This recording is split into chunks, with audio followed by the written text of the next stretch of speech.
Cornélio Pires,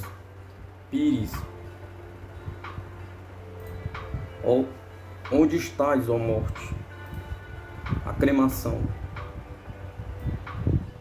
A revista inglesa Psyche News publicou um artigo acerca da cremação dos cadáveres e refere-se a uma sessão em que o espírito comunicante se queixava de ter sofrido durante a cremação do seu corpo por não estar ainda inteiramente desligado. O desprendimento varia segundo o grau de elevação moral do espírito. Por isso, acrescenta aquela revista que, enquanto os parentes enlutados repousam em suas casas depois do enterro, pode o espírito estar sofrendo horrivelmente, a ponto de justificar a existência do inferno ortodoxo, cheio de medonhos cenários que ultrapassam tudo o que a fantasia pode imaginar. Os sábios e o espiritismo. Os ignorantes que devem ser perdoados e que não merecem respostas por serem intolerantes, especialmente os ignorantes com um ligeiro verniz de cultura e sabedoria, geralmente por serem dogmáticos, incapazes de investigações, sem espírito preconcebido, são os que repelem os estudos que vêm provar os fatos espíritas e, portanto, a sobrevivência. Os verdadeiros sábios investigam escrupulosamente e difundem os conhecimentos alcançados em benefício de seus semelhantes. Eis uma pequenina lista de sábios que aceitaram os fatos espíritas depois de acurados estudos e prolongadas experiências. William Crookes, célebre físico e químico inglês, inventor do radiômetro, descobridor do Thales do quarto estado da matéria radiante. Os raios-x foram a consequência de seus estudos. Esses sábios, durante 4 anos, com o médio Rume 3, com Florence Cook, fizeram controlar de sua experiência e terminou escrevendo um livro que aí se encontra nas livrarias. Fatos espíritas, diz ele, não digo que esses fenômenos sejam possíveis, mas sim que são reais. Conde Aksakov, conselheiro do Império Russo, homem de cultura universitária, redator da Psyche Study, autor da obra Animismo e Espiritismo, traduzidos em todas as línguas. O reverendo W.O. Sonnenfeld e um espírito, médios Rupp e Buxton.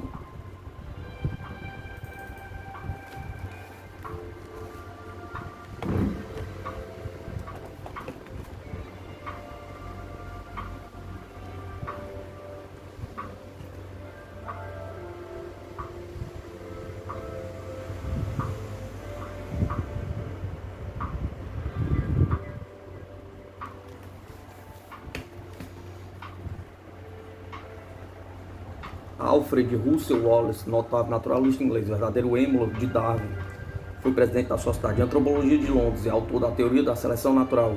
Escreveu muitas obras, entre as quais Defesa do Espiritismo, os Milagres, o Modernismo e o Espiritualismo. Essa frase é sua. Eu era materialista, mas os fatos são incontestáveis, os fatos me venceram. Foco de John Mears, controlado por J.C. McIndoe, Graham Moffat, o Major Monsembray em Londres, mais 3 espíritos pelo mesmo médium, Falconer.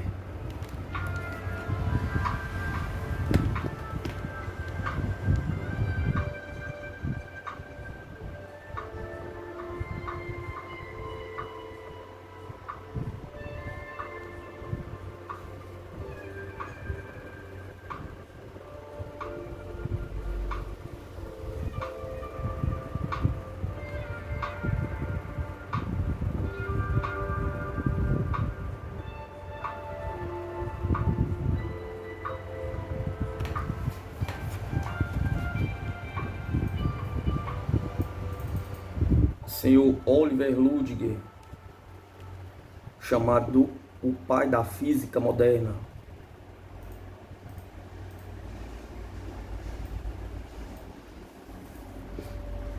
Presidente da seção de Ciência, Matemática e Física da Associação Inglesa para o Progresso da Ciência. Reitor da Universidade de Birmingham, espírito convicto, autor de muitos livros, inclusive Raymond, obra traduzida pelo nosso Monteiro Lobato. César Lombroso, o famoso antropólogo, disse: estou envergonhado e pavoroso e pesaroso por haver combatido com tanta tenacidade os fatos chamados espíritos. Os fatos existem e eu me jacto de ser escravo dos fatos. Deixou o livro Os Fenômenos Hipnóticos Espíritas. Paul Gibier, notável bacteriologista francês, braço direito de Pasteur, a quem sucedeu, estudou e combateu a febre amarela em Cuba e o cólera na Espanha, incumbido pelo governo francês, estudou o método experimental na Alemanha. Declarando-se espírito, teve de fugir para a pátria da liberdade, América do Norte, sendo nomeado diretor do Instituto de Microbiologia de Nova York. Aí estão traduzidos seus livros: Análise das Coisas e o Espiritismo. Hislop, professor de lógica da Universidade de Nova York, investigador paciente, encheu com seus estudos muitas páginas do Proceedings. Zollner, professor de astronomia da Universidade de Leipzig, presidiu a comissão de cátedros alemães, composta pelos doutores Fischer, físico, e Weber, eletricista, e Schneider, matemático, comissão que estudou os fenômenos pelo médio Slade. Realizou sessões com a médio de Esperança, juntamente com o botânico Fischer e Aksakov. Já está traduzido o seu livro Física Transcendental, diz ele.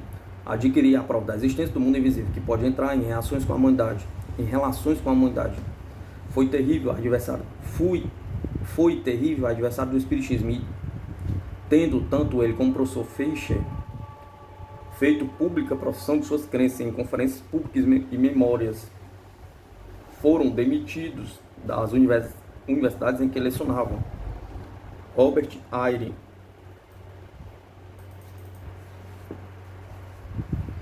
conhecido sábio americano, foi professor de Química da Universidade da Pensilvânia, diz ele. Sentia-me chamado pelo dever para com os meus semelhantes a empregar toda a minha influência para deter a crescente demência popular, que se pronunciava por essa grosseira ilusão chamada Espiritismo. Anos depois eu era também um demente e comunicava minhas observações e experiências à Associação para o Progresso das Ciências em um livro intitulado Experimental Investigation of the Spirit Manifesto. Medium Mirrors, desenhos mediúnicos do médium paralítico de Halifax, Miss Lillian Brooke.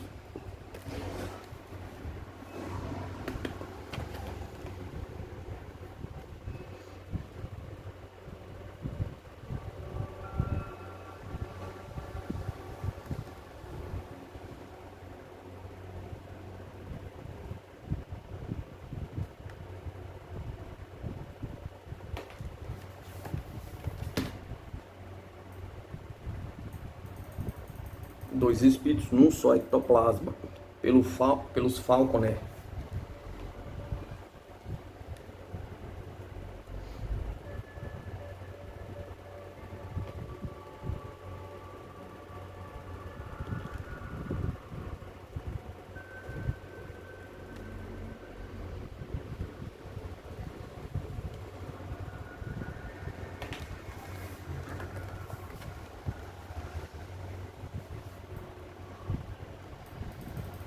A senhorita Morel e um espírito amigo. Em Ashbourne, o médium J.J. Dixon, um espírito materializado.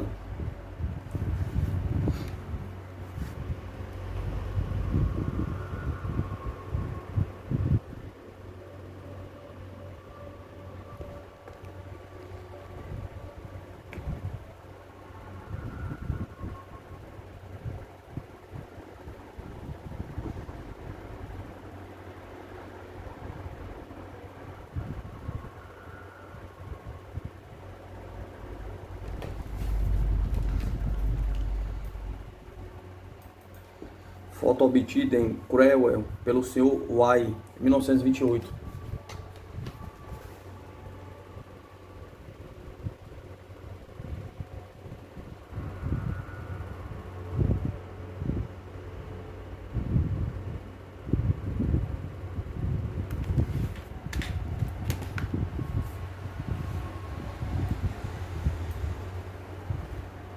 Camille Flammarion, mais conhecido dos astrônomos do mundo, consagrou ao espiritismo todo o seu vasto saber e forma de talento em obras hoje encontradas por todo o nosso país. Diz ele: assistimos à aurora de uma grande ciência que pode prever as que este estudo nos pode proporcionar. A pergunta. Edmunds, ex-presidente do Senado dos Estados Unidos e da Audiência de Nova York, autor do livro The American Spiritualism, diz: acreditava passar por uma grande decepção nas minhas investigações, mas minhas investigações me deram um resultado muito distinto. Herbert Mayo, professor de anatomia comparada do Real College de Cirurgiões de Londres, em seu livro Letters of the Truth contained in popular superstition. Diz: tenho verificado grande número de fenômenos espíritos, especialmente por meio dos clarividentes.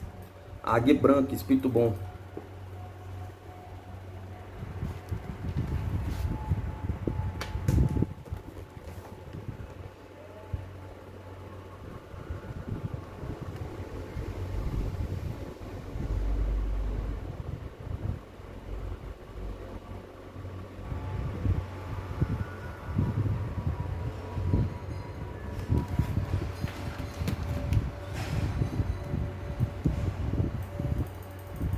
Dr. Oxon, sábio inglês, professor da Universidade de Oxford, estudou durante 5 anos os fenômenos de psicografia, tendo escrito o livro Spirit and Identity, no qual declara: os fatos que expõe são resultado das minhas próprias experiências. Elas me deram a evidência de que existe uma força e uma inteligência exteriores do corpo humano.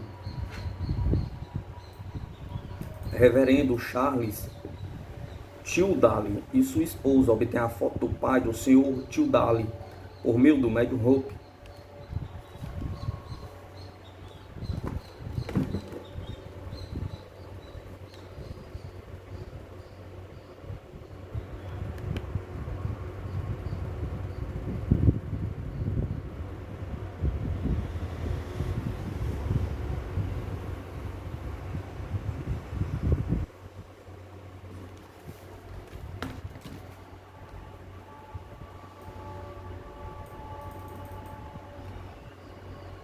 Irmãos Falconer e o espírito de Mr.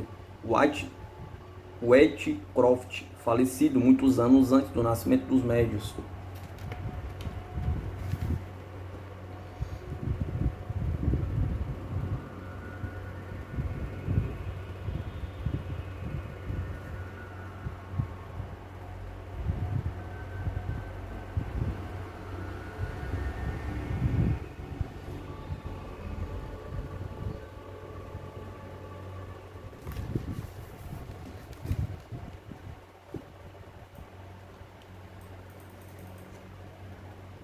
Victor Hugo, grande desterrado de Jersey, foi iniciado por Madame Girardin no espiritismo. Diz o grande romancista poeta: evitar o fenômeno espírita, negá-lo perante a opinião pública é declarar bancarrota à verdade. Dr. Schiaparelli, sábio italiano, diretor do Observatório Astronômico de Milão, tomou parte na comissão que estudou os fenômenos espíritas. Por meio de Eusébio Paladini, afirmou a sua realidade. Dr. Oshorowicz, sábio polaco, professor da universidade, diz: quando me lembro que li as obras de Krupp sobre os fenômenos mediúnicos, com um sorriso estúpido, me envergonho de mim mesmo. A Morgan, presidente da Sociedade de Matemática de Londres e secretário da Real Sociedade Astronômica, escreveu From Matter to Spirit e disse: os fatos espíritas não podem ser explicados pela impostura, pela causalidade nem pelo erro. Victorien Sardon, o grande dramaturgo francês, foi médio espírita, desenhista e escrevente. Defende o espiritismo na sua comédia O Espiritismo. O espírito do Sr. Spurgeon, formado por ectoplasma no rosto da médium. Surpresas fotográficas também.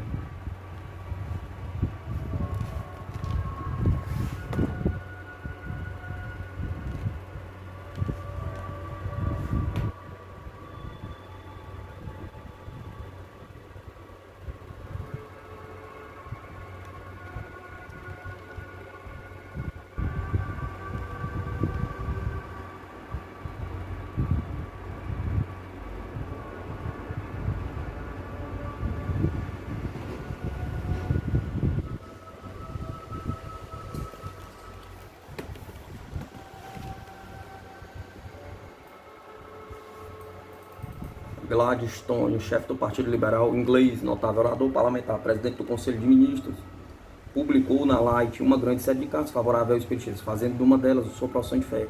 Creio que os fatos espíritas são devidos às forças inteligentes que apenas conhecemos.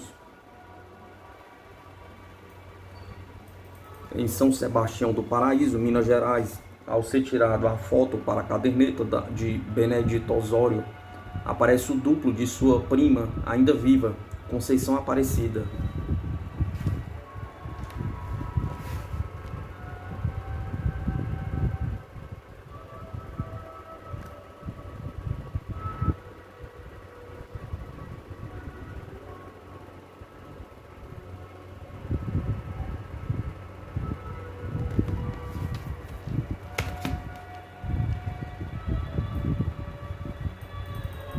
Wagner e Bluterhoff, professores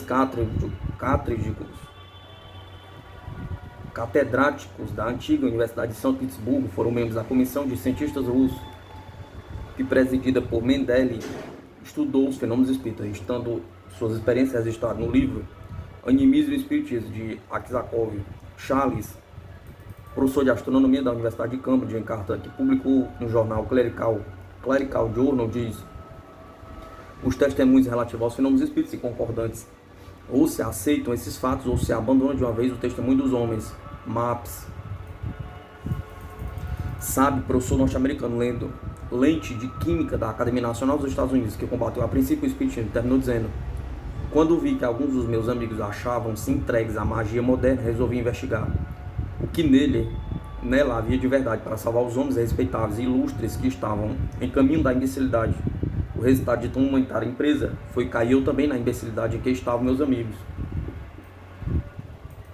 Trury, professor da Academia de Genebra e membro da Sociedade de Física e de História Natural, publicou um trabalho intitulado Les Tables Tournantes, relatando as experiências realizadas pelo Conde Gasparin e as que ele verificou com outros amigos. Diz ele: sua realidade está estabelecida, não podendo demonstrar sua impossibilidade a priori. Ninguém tem o direito de chamá-los de absurdos fenômenos e nem repudiar os testemunhos sérios que os afirmam. V. Nassan W. Senior, chefe da chancelaria e professor de economia da Universidade de Oxford, se convenceu da verdade do espiritismo. Em sua História em Philosophical Essays, diz: é indubitável que esses fenômenos devem ser estudados cuidadosamente. Antes de terminar estes séculos, eles formarão uma ciência.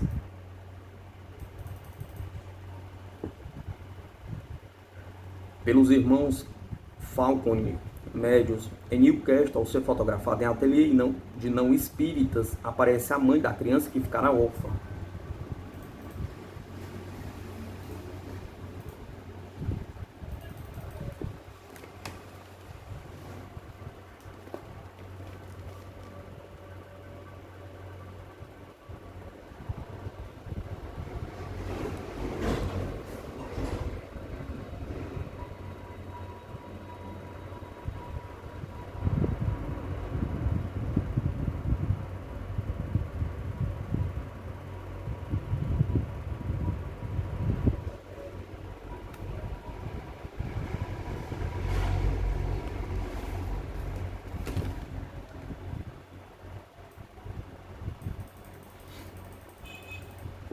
Os médios irmãos Falcone, em Londres,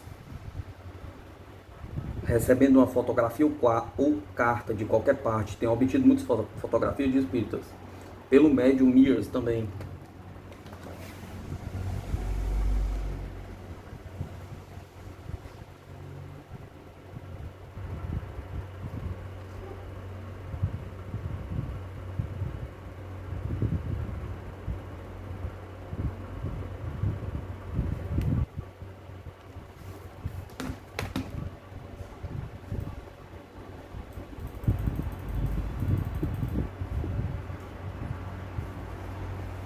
Pela mediunidade dos irmãos Falconer, na Praça Pelotas, em Fortaleza, Ceará, ao bater uma chapa, um engenheiro que em vida construiu a caixa d'água daquela capital.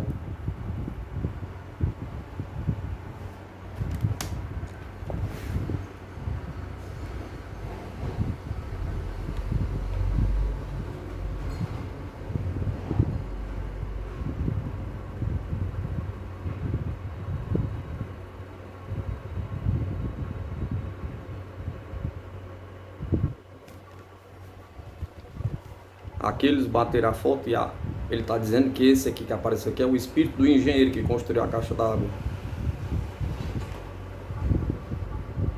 Apareceu na foto.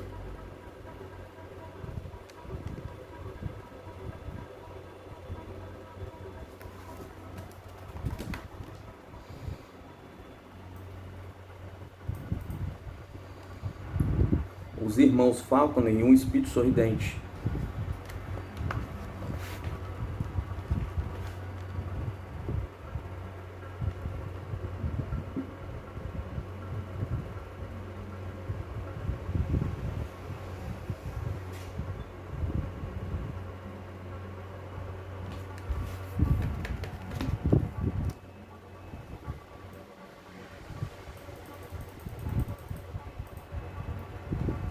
W.T. Stead aparece para sua filha por intermédio dos médios Bruxton e Diane na Inglaterra.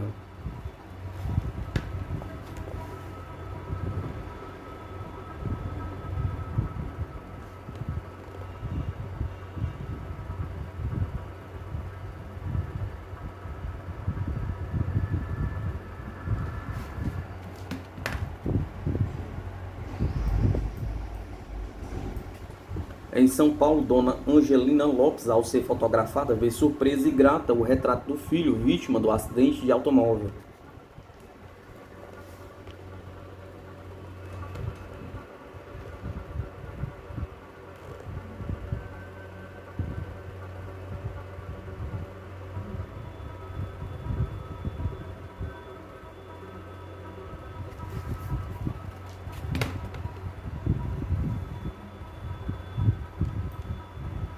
Conde de Rochas, coronel de engenheiros, diretor da Escola Politécnica da França, escreveu notáveis livros, como A Exteriorização da Sensibilidade, Levitação e muitos outros. Afirma que existe uma força que serve para nós, por em relação com seres de natureza que o mundo ignora.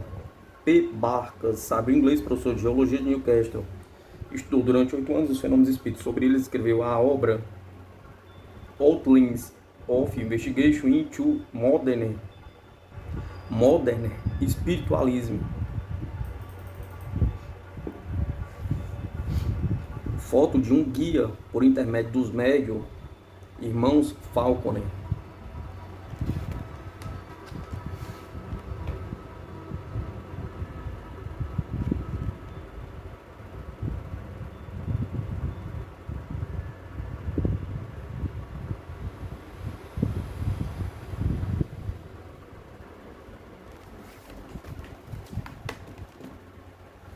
Louis Figuier, escritor francês, depois de enérgico combate ao espiritismo em História do Maravilhoso, termina sustentando teorias verdadeiramente espíritas em seu livro Depois da Morte. Tenho certeza, diz ele, que existem seres intermediários entre Deus e o homem. Ignoro como eles podem se comunicar com a Terra, mas o fato da comunicação parece-me positivo. Dr. Sexton, médico, advogado inglês, membro da Sociedade Geográfica e da Sociedade Zoológica de Londres, depois de muito haver combatido o espiritismo, resolveu estudá-lo. Fez-se espírito depois de estudar durante 15 anos. Escreveu o Spirit Médio End Conjures, em que diz: as provas são tão patentes que é impossível a negação. São 3 os estados da alma: negação, dúvida e convicção. Meu espírito passou por esses 3 estados. Professor Morcelli, lente de moléstias mentais da Universidade de Gênova, escreveu A Psicologia e o Espiritismo, sustentando os fatos espíritas. Seria um nunca acabar a citação de sábios, escritores e artistas que aceitam os fatos espíritas. Mas é preciso notar que aceitar os fatos e não praticar a doutrina do bem, que é a de Jesus, não é ser espírita. Morto em guerra, aparece em Londres.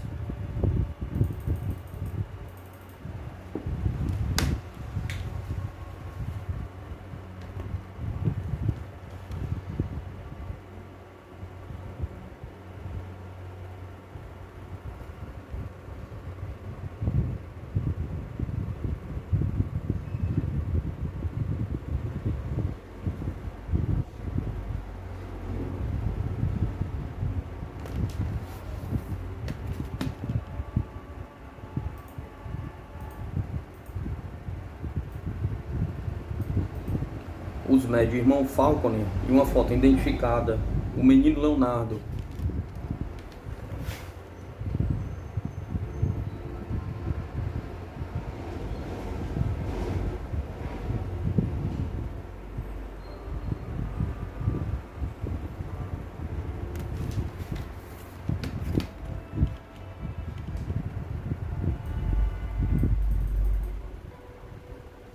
Para que os cientistas botocudos vejam que não há desdouro nesses estudos. Aqui registramos os nomes de alguns membros do Instituto Psicológico de Paris: Luiz Borges, A. Ribot, ex-presidente do Conselho de Ministros, Adolin Niledov, então embaixadores da Alemanha e da Rússia,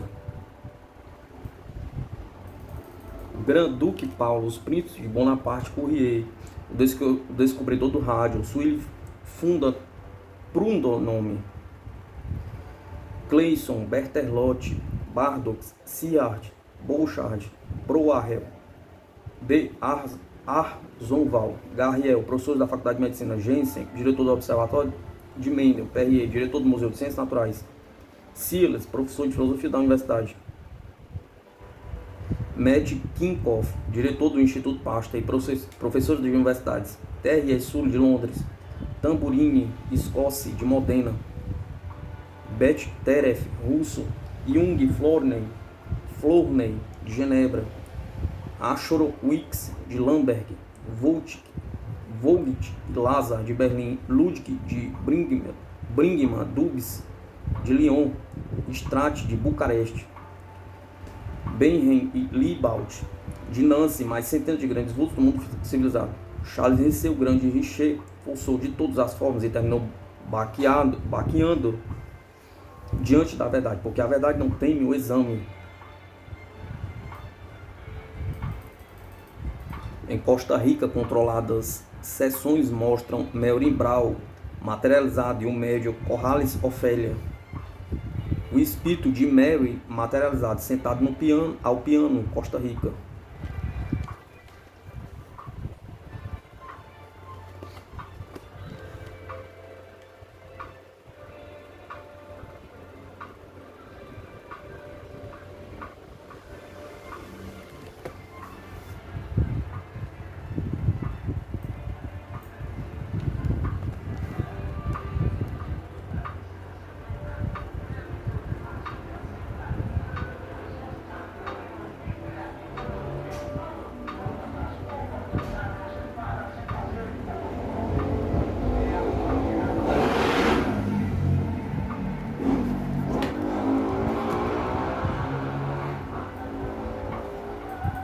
Outra foto de Mary.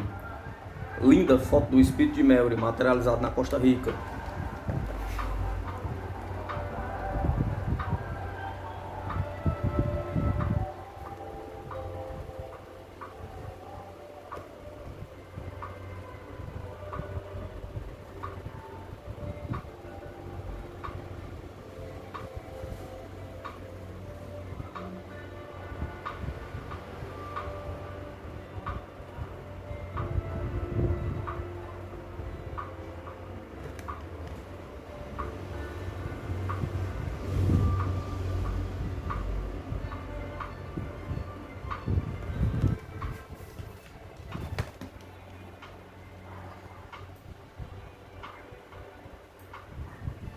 Na Alemanha, por meio do médium Madame Bison, foram feitas na Alemanha notáveis investigações. A seguir damos algumas fotografias. Ectoplasma extraído das mamilas, um espírito materializado.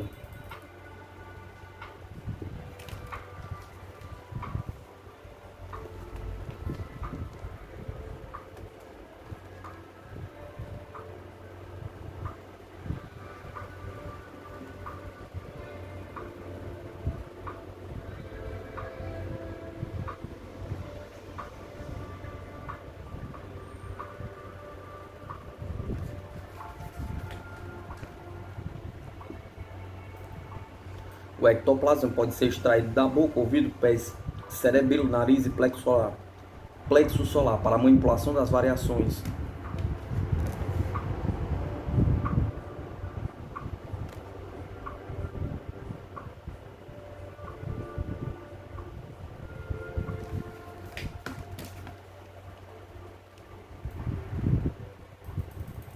Madame Bison em transe produz a materialização de uma entidade.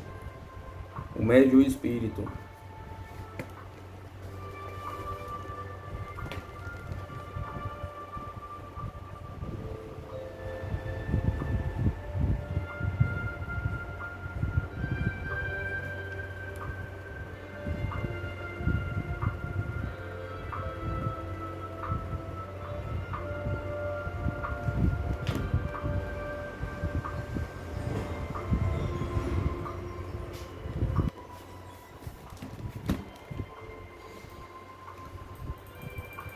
O espírito abre a cortina do gabinete a fim de se apresentar aos investigadores. Materialização e informação.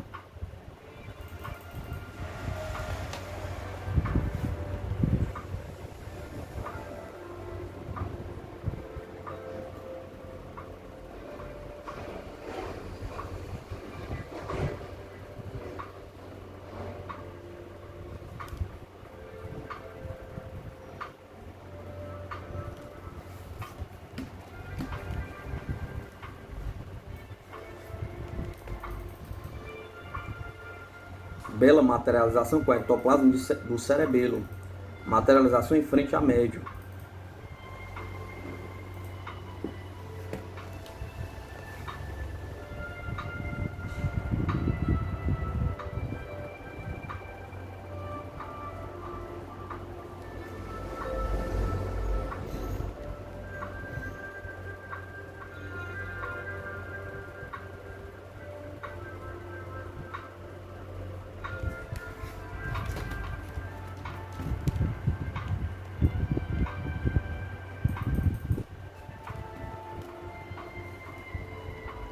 Notícia de Jesus e de Paulo.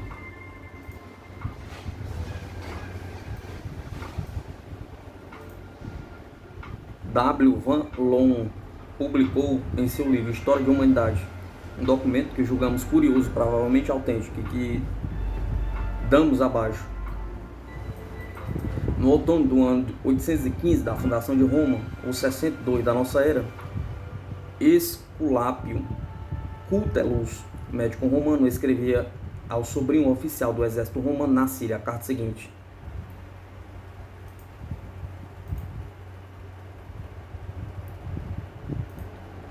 meu caro sobrinho,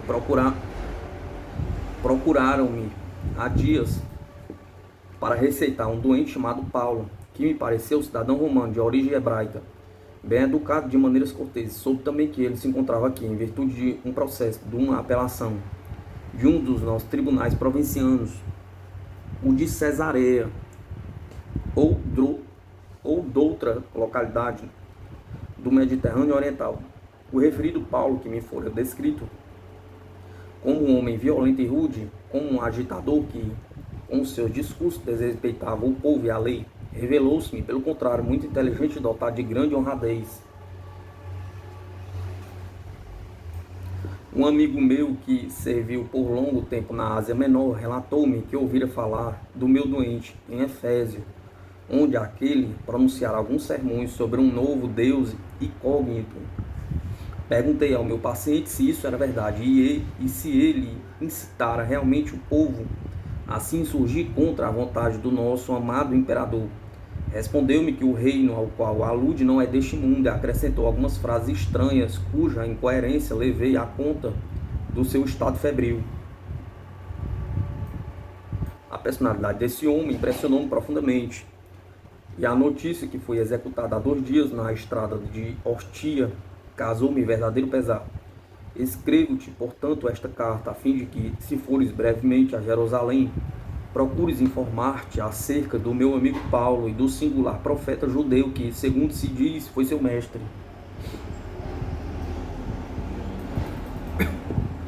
A nova existência desse pretenso Messias alvoroçou os nossos escravos, e alguns deles, que ousaram falar abertamente do novo reino, seja qual for a sua significação, foram crucificados.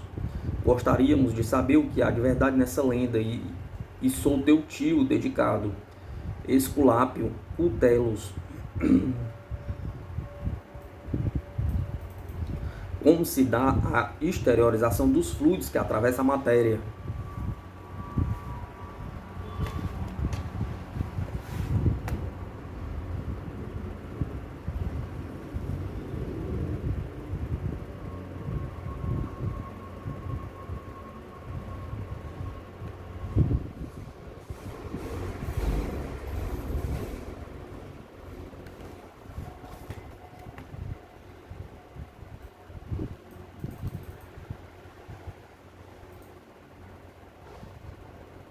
Por intermédio do médium Rupi, trabalho dos irmãos médium Falconer de Londres.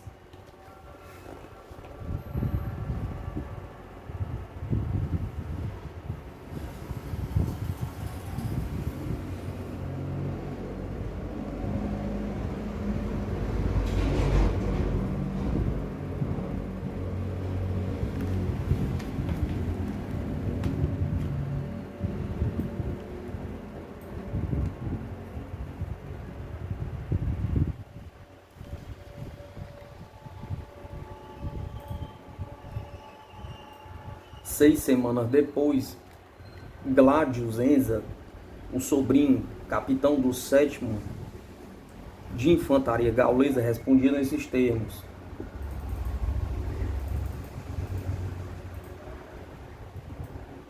meu tio, recebi a vossa carta e apressei-me a obedecer às vossas instruções.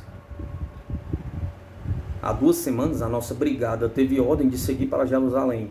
No último século houve nesta cidade várias revoluções e quase nada resta da primitiva edificação. Demoramos-nos aqui 1 mês. Amanhã prosseguiremos a marcha em direção a Petra, onde ocorrem conflitos com algumas tribos árabes. Empreguei esta tarde em responder às vossas perguntas. Não conteis, porém, com uma relação muito minuciosa.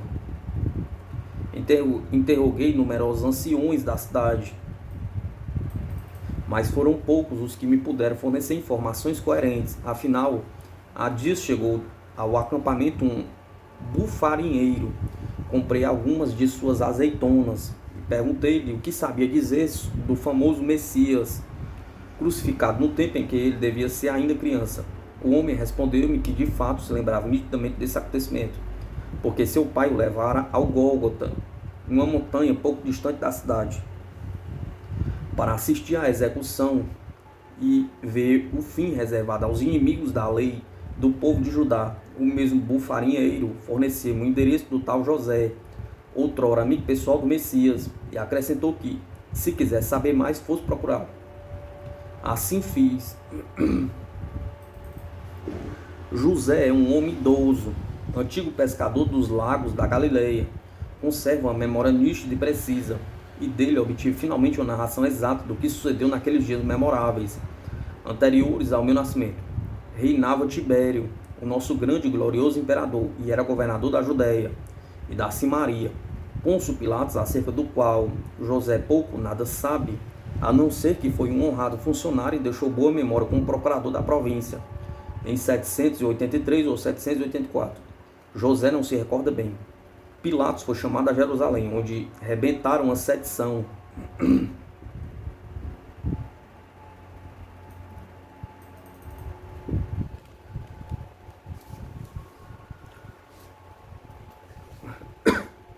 O moço, filho de um carpinteiro de Nazaré, fora acusado de tramar uma revolta contra o governo imperial.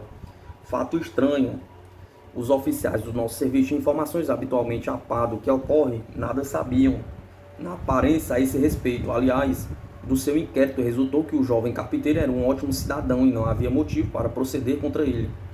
Porém, segundo a narração de José, os retrógrados chefes da doutrina judaica mostravam-se muito alarmados e receosos da popularidade que o novo profeta granjear nas camadas mais indigentes do povo judeu. O Nazareno insinuava eles a Pilatos. Proclama abertamente que um grego, romano e até um filisteu que se esforçava por viver honestamente valia tanto quanto um judeu que houvesse passado os dias a meditar nos antigos preceitos de Moisés.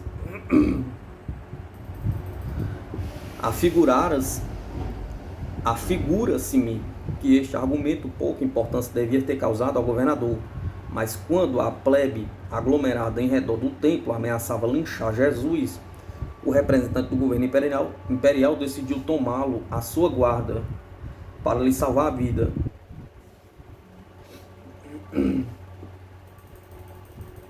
A meu ver, Pilatos não podia entender a verdadeira índole da disputa sempre que convidava os sacerdotes judeus a lhe exporem as suas queixas. Aqueles prorrompiam em brados de heresias e traição e exaltavam-se extraordinariamente. Afinal, o governador mandou chamar Jesus, que assim se chamava.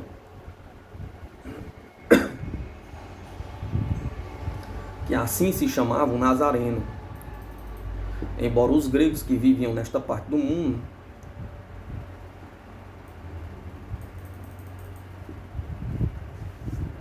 afinal, o governador mandou chamar Jóshua, que assim se chamava, o Nazareno.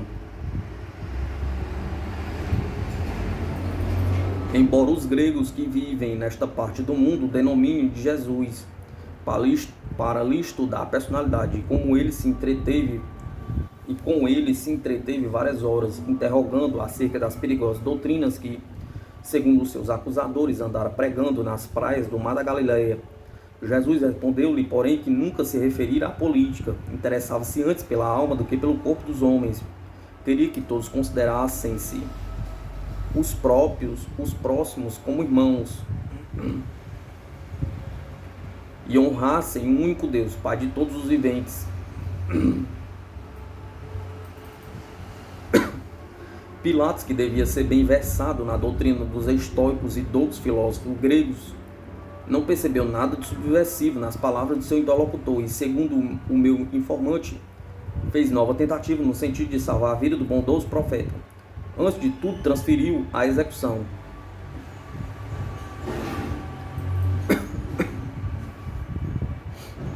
Mas a população, excitada pelos sacerdotes, ardia em furor. Sucediu-se os motins em Jerusalém, onde a guarnição romana constava de um diminuto contingente de soldados. Enviava memórias às autoridades romanas de Cesareia, protestando que Pilatos deixara amedrontar pelas ameaças do Nazareno. E circulavam na cidade petições em que se solicitava a destituição do mesmo Pilatos, porque se mostrava inimigo do imperador. Não ignorais, meu tio, que os nossos governadores têm ordem expressa de evitar todo contraste com os nossos súditos estrangeiros. Para poupar ao império uma guerra civil, Pôncio Pilatos decidiu finalmente a sacrificar o seu prisioneiro Joshua, que se comportou com dignidade. Sucurarem-lhe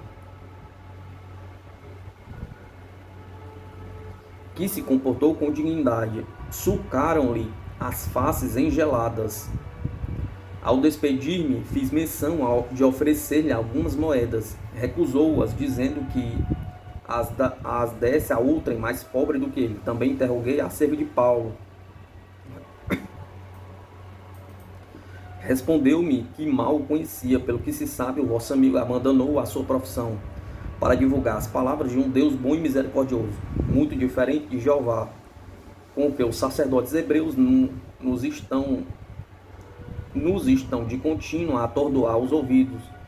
Mais tarde, Paulo deve ter viajado muito pela Ásia Menor, prosseguindo o seu apostolado, pregando aos escravos que somos todos filhos de Deus de bondade e que esta felicidade cabe a todos os que, ricos ou pobres, viverem honradamente e forem compassivos com os miseráveis e os sofredores.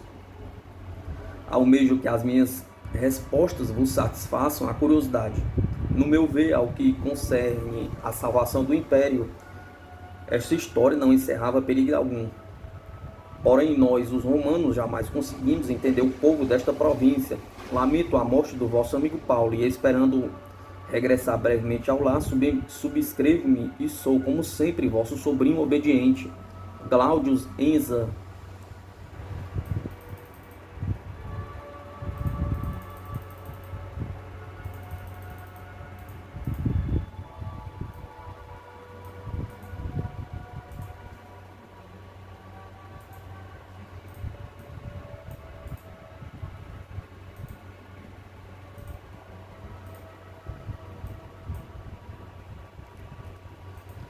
Cornélio Pires, onde estás, ó morte?